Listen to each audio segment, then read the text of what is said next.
Hello everyone, I am Hima Sati Sharma and student we are discussing the chapter called Reproduction in Plants for class 7.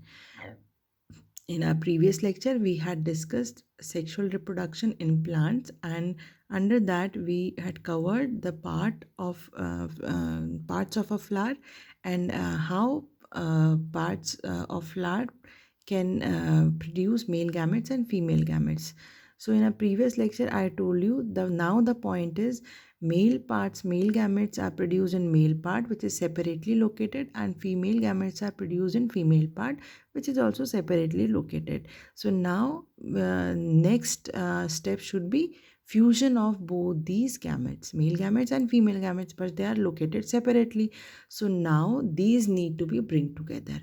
So the bringing together of the male gamete and female gamete in plants is known as pollination. So as we know that male gametes are present in pollen grains.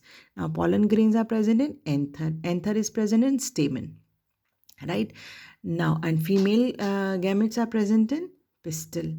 And where in pistil? In ovary. So the transfer of pollen grains from the anther of the stamen to the stigma of pistil is called pollination. So here you can see this is flower. Flower has anther or stamen, which has filament and an anther, and it has pistil.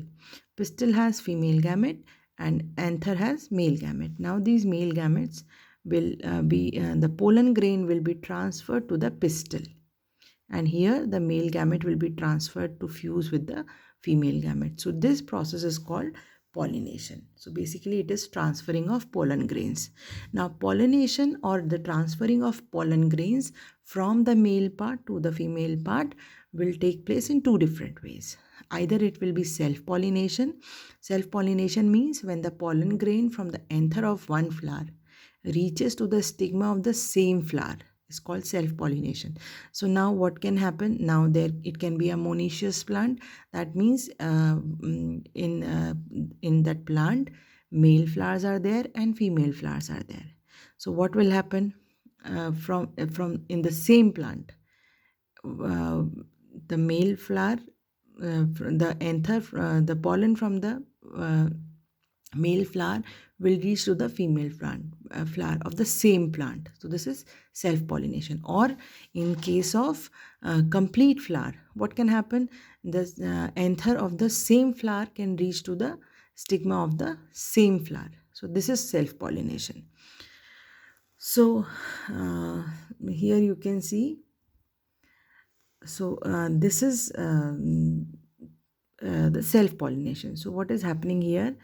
Anther, pollen grain from the anther of the same plant, same flower, is reaching to the stigma of the same flower. So this is self-pollination.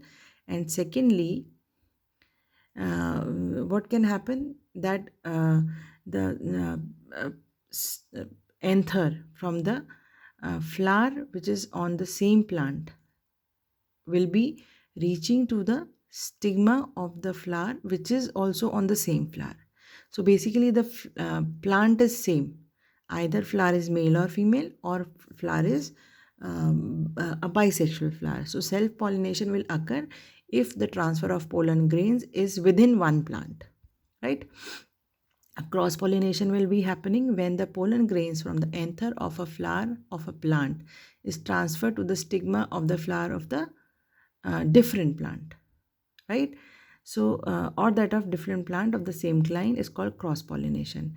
So this cross-pollination can transfer mediated by insects, wind, water, animals. So here you see this is cross-pollination. So what is happening here? Anther or pollen of one flower is going to the stigma of the other flower. So this is the cross-pollination. So because pollen is transferring from one flower to another flower of the different plant. So yeah, here you can see this A and B. So now what is happening? This is a bisexual flower. So pollen is transferring from the same flower to the same pistil. So pollen is also of that same flower and pistil is also of the same flower. So this is self-pollination. And within same, if the transfer of pollen grains is from one flower to the other flower of the same plant, so this is self-pollination. But if the transfer of pollen grain is from one flower of one plant to the flower of different plant. This will be called cross pollination, right? Now, we will discuss agents of pollination in detail in our next lecture. Thank you.